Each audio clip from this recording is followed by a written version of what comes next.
Imagine you are hiring someone new tomorrow. They show up on day one, a little nervous, ready to get started, and you hand them a document and you say, everything you need to know about how we do things here is in this document. Read it, watch tutorials, go through the quizzes, and you will be able to do your job very well. You still check in with them, you still answer their questions, but instead of spending 3 to 4 weeks walking them through everything from scratch, verbally, repeatedly, from your memory, your manual has already done 80% of that work for you. And that's what an operations manual makes possible.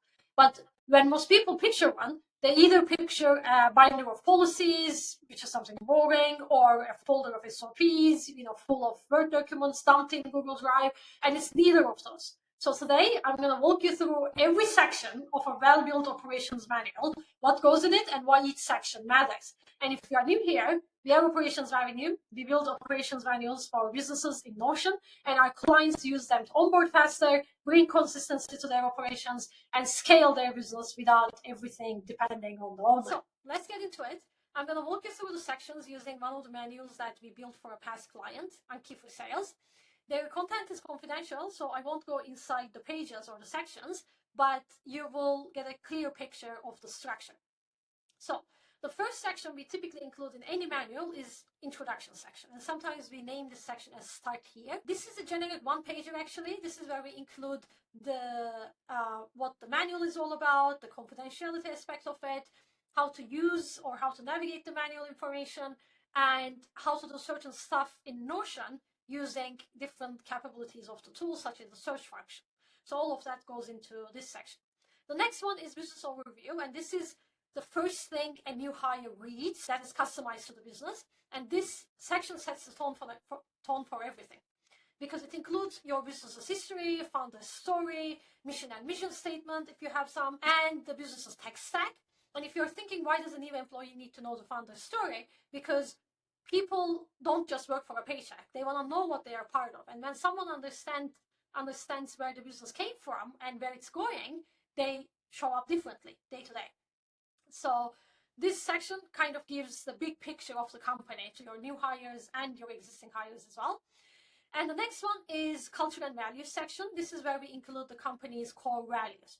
And this section matters more than people think, not because it's nice to have on paper, but because what it actually does inside the business. So I want you to think of this way.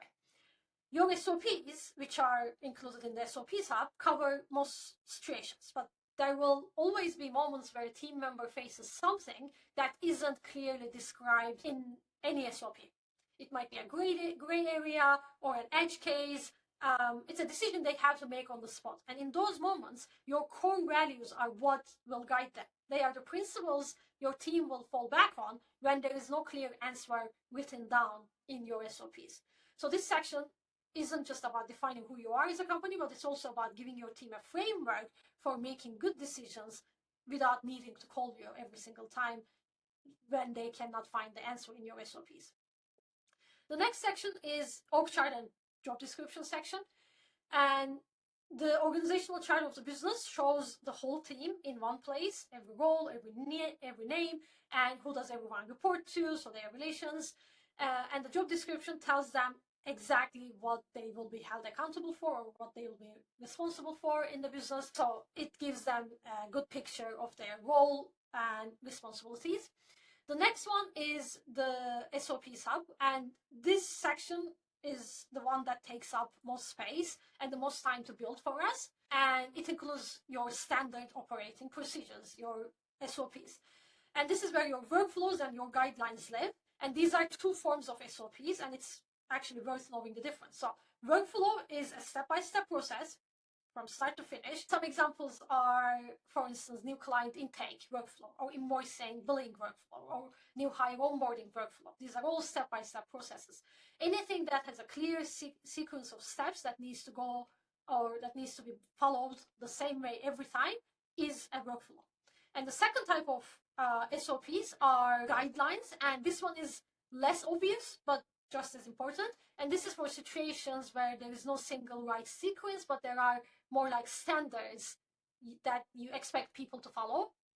such as how your team communicates with clients, or client communication guidelines, or how complaints are handled, what your quality standards look like on a job site, for instance. So these aren't checklists. They are principles and expectations written down clearly so everyone is working to the same standard. So for most businesses, we split the SOPs into separate hubs by team. So for key for sales, for instance, we have one SOPs hub that is accessible to the entire team, all staff SOPs hub, and we have one for their parts team, one for their service team, and one for the management team as well, so that nobody is wading through processes that have nothing to do with their job. Everyone is just seeing their SOPs, and each of these are restricted to the relevant team. And the SOP subsections, by the way, are the most critical sections of any operations manual. The next one is checklists and templates, and this is exactly what it sounds like. Your store opening and closing checklists, maybe cleaning checklists, email templates, call scripts, intake forms, any other templates or recurring documents your team uses regularly. All of those goes into this section. They are ready to use, your team picks them up, fills them in, and gets on with the work. And this section alone saves a significant amount of time every single week.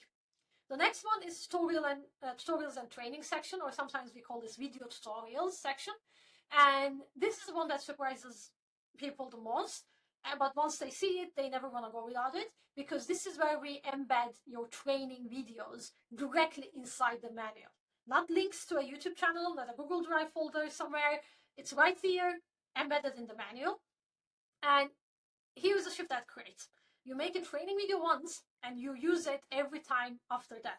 In my own company, for instance, one of our tutorial videos has been watched 63 times. And I recorded it once, and I've never had to give that training again. Imagine I didn't have that video. I would have had to give that exact training every time I hire a new person, or every time my team needs to revisit that information. So for new hires, this section is huge. For your own time, it's huge as well. And for your existing hires too, who need to revisit that specific information.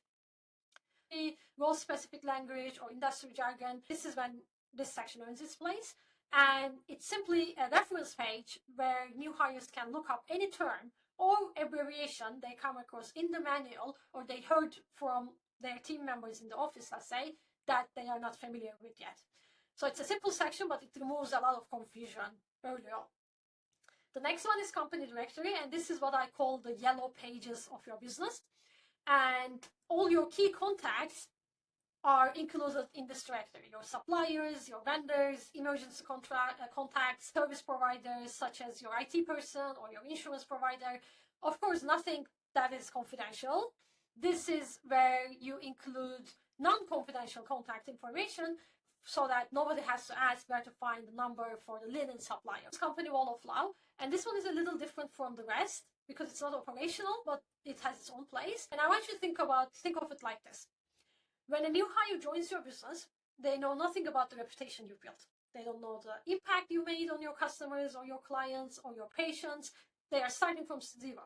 And this is where you change that from day one, because your wall of law is where you bring together all the positive feedback your business has received so far, your client testimonials, Google reviews, messages that you received from your customers, maybe team milestones that you've hit, all in one single place. You don't have to compile everything, of course, in Wall of Law, but what we do typically is we show 10 to 20 examples of that positive feedback.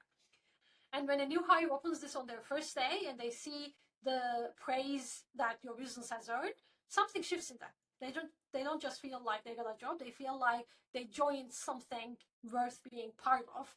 And that sense of pride and ownership, you can create that from day one just by having this section in your manual. And it's not only for your new hires, because on a tough day, any team member can open this page and be reminded of why the work matters as well.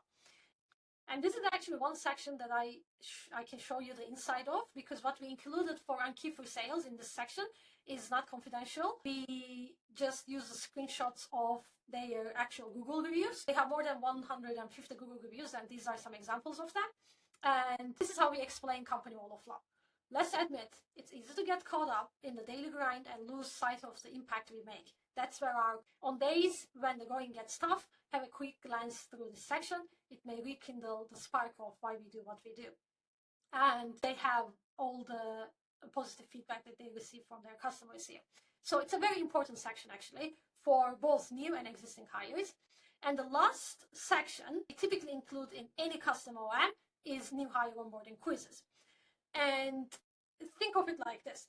Imagine your new hire joins the team, they get access to the manual, they read through it, they watch the tutorials that are relevant to their role, and at the end, the new hire onboarding quizzes section, they complete a short quiz for their position and they send you their answers.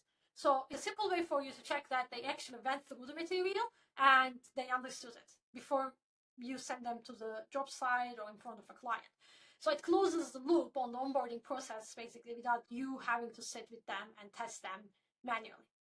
So these are the core sections of a well-built operations manual: business overview, cultural values, org chart and job descriptions, SOPs hubs, checklists and templates, video tutorials, glossary, company directory, company wall of law, and new hire onboarding quizzes. Not a binder, not a folder in Google Drive. Everything is one place, very well structured, searchable, and actually usable. And if you are thinking about building one for your business, or if you've tried before and it doesn't stick, that's exactly what we help with. We build business systems, SOPs, and their complete operations manuals in Notion, because knowing what goes in it and building it well are actually two very different things. The sections are the easy part. What takes real expertise is what goes underneath them. For instance, knowing how to structure a workflow so your team can actually follow it in a very smooth way, or knowing how to run a knowledge extraction session that gets the right information out of your head or out of your team's head onto a paper and in a well-organized SOP sub. And how to organize a manual so your team refers to it, and knowing how to build all of it in a way that holds up 2 years later, let's say, when the business has changed and your team has grown, or you've expanded your service offering, is the real work behind this process. And we build manuals like this for businesses across different industries. If you want us to build yours, the link is in the description. And if this was helpful, go ahead and subscribe, because we post more content on building systems that actually work inside a growing business. Thank you for watching.